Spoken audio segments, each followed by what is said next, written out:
വളരെ പ്രധാനപ്പെട്ട ഒരു കാര്യം പറയാനുള്ളത് ബുയൂതുഹുന്ന ഖൈറുൽ ലഹുന്ന എന്നാണ് അഷ്റഫുൽ ഖൽഖായ റഹ്മത്തുൽ ലിൽ ആലമീനായ സയ്യിദുനാ റസൂലുള്ളാഹി സ്വല്ലല്ലാഹു അലൈഹി വആലിഹി വസല്ലം നമ്മളെ പഠിപ്പിച്ചിട്ടുള്ളത്. ബുയൂതുഹുന്ന ഖൈറുൽ ലഹുന്ന, സ്ത്രീകളെ സംബന്ധിച്ചിടത്തോളം അവർക്ക് ഏറ്റവും ഉത്തമമായത് അവരുടെ വീടാണ്. 5 വക്ത് നിസ്കാരത്തിന്റെ വിഷയത്തിൽ നമ്മളത് പ്രത്യേകം ശ്രദ്ധിക്കേണ്ട ഒരു കാര്യമാണ്. സ്ത്രീകൾക്ക് പള്ളിയിലേക്ക് പോകാൻ പറ്റുമോ ഇല്ലയോ എന്ന വിഷയം വരുമ്പോൾ സ്വാഭാവികമായും അവിടെ സ്ത്രീകൾക്ക് പള്ളിയിലേക്ക് പോകൽ അത്യാവശ്യമായി വരുന്ന ഘട്ടങ്ങളുണ്ട്. അത് എവിടെയാണ്? പരിശുദ്ധമായ മക്കയിൽ, പരിശുദ്ധമായ കഅബയിൽ, ആദ്യത്തെ ഭവനത്തിൽ. അവിടെ ചെന്നാൽ മാത്രമേ നമുക്ക് ത്വവാഫ് ചെയ്യാൻ കഴിയുകയുള്ളൂ. അപ്പോൾ സ്വാഭാവികമായും സ്ത്രീകൾക്ക് പള്ളിയിലേക്ക് പോകേണ്ടി വരും. മൊത്തത്തിൽ സ്ത്രീകൾക്ക് പള്ളിയിലേക്ക് പോകാൻ പാടുണ്ടോ എന്ന് ചോദിച്ചാൽ ഒറ്റയടിക്കുള്ള മറുപടി അള്ളാഹുവിന്റെ ദീൻ പള്ളിക്ക് പോകുന്നതിനെ തൊട്ട് സ്ത്രീകളെ വിലക്കിയിട്ടില്ല എന്നുള്ളതാണ്. കാരണം അള്ളാഹുവിന്റെ പരിശുദ്ധമായ ഭവനമാകുന്ന കഅബ, ആ കഅബയിലേക്ക് പോകണമെന്നാണ് അള്ളാഹുവിന്റെ ദീൻ പഠിപ്പിക്കുന്നത്. പക്ഷേ പിന്നെ എവിടെയാണ് തർക്കവും വിഷയവും? അന്യ പുരുഷന്മാര് പങ്കെടുക്കുന്ന അല്ലെങ്കിൽ അന്യര് പങ്കെടുക്കുന്ന ജമാഅത്തുകളിലേക്ക് സ്ത്രീകൾക്ക് പുറപ്പെടാൻ പാടുണ്ടോ ഇല്ലേ എന്ന് ചോദിക്കുന്ന സമയത്ത് അതിന്റെ മറുപടിയാണ് അങ്ങനെ പോകേണ്ടതില്ല. സ്ത്രീകളെ സംബന്ധിച്ചിടത്തോളം അവരുടെ വീടാണ് അവർക്ക് ഏറ്റവും ഉത്തമമെന്ന്, ഏറ്റവും ഖൈറെന്ന് സയ്യിദുനാ റസൂലുള്ളാഹി സ്വല്ലല്ലാഹു അലൈഹി വസല്ലം വളരെ വ്യക്തമായി നമ്മളെ പഠിപ്പിച്ച് വെച്ചിട്ടുണ്ട്.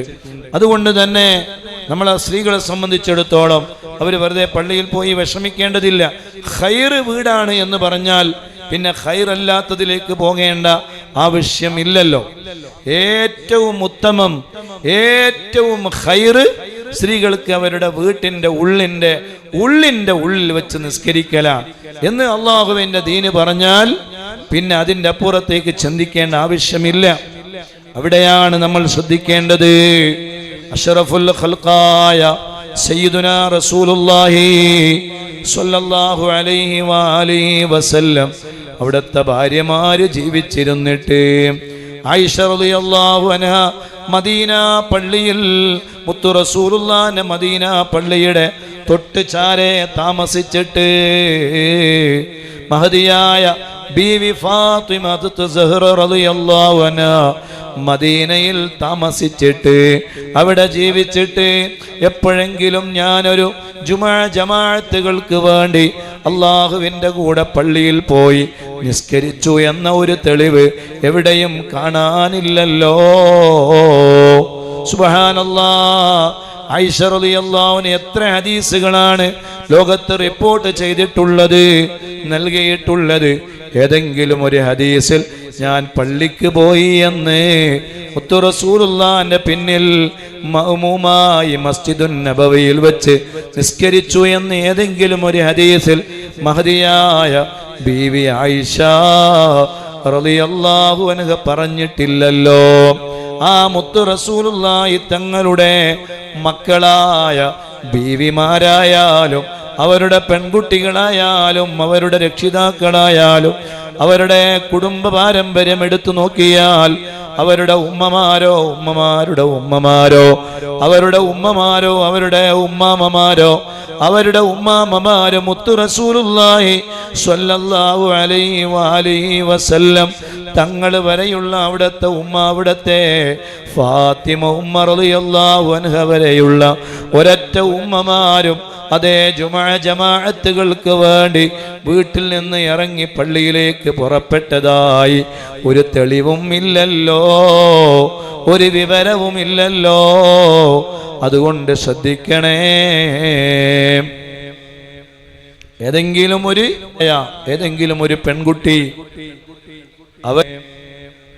ഏതെങ്കിലും ഒരു ബീവിയായ ഏതെങ്കിലും ഒരു പെൺകുട്ടി അവരുടെ പ്രായത്തിന്റെ പ്രയാസങ്ങൾ കൊണ്ട് അല്ലെങ്കിൽ പ്രായത്തിൻ്റെ പരിധി വെച്ചുകൊണ്ട് അങ്ങനെയുള്ള വിഷയങ്ങളെ ഒന്നും അളക്കാൻ പോകരുത് എന്നാണ് പ്രത്യേകിച്ച് പറയാനുള്ളത്. അതിനേറ്റവും നല്ലത് അങ്ങനെയുള്ള ചോദ്യങ്ങൾ വരുമ്പോൾ അതിനെ നേരിടേണ്ടതൊക്കെ പണ്ഡിതന്മാര് ചർച്ച ചെയ്യേണ്ടതും അവര് കൈകാര്യം ചെയ്യേണ്ടതുമായ വിഷയങ്ങളാണ്. ഇതൊന്നും ഞാൻ ഇടപെടേണ്ട വിഷയങ്ങളല്ല എന്ന് പറഞ്ഞ് എത്ര സിമ്പിളായി മറുപടി പറഞ്ഞതിൽ നിന്നൊക്കെ മാറി നിൽക്കാം. അതുകൊണ്ട് എല്ലാവരും ശ്രദ്ധിക്കണം. നമ്മൾ അള്ളാഹുവിൻ്റെ ദീനിൽ യാതൊരു മായങ്ങൾ ചേർത്തുവാനോ അത് ഇന്ന് ഇത്രയും കാലം അതേ കൈമാറി വന്ന ആ മഹത്തായ ആചാര അനുഷ്ഠാനങ്ങൾക്ക് യാതൊരു കുറവും വരാത്ത രൂപത്തിൽ അള്ളാഹുവിൻ്റെ ദീനിനെ സംരക്ഷിച്ച് മുന്നോട്ട് കൊണ്ടുപോകുവാനും അള്ളാഹുവേ ഞങ്ങൾക്കെല്ലാവർക്കും നീ തൗഫീഖ് നൽകണേ അല്ലാഹ്.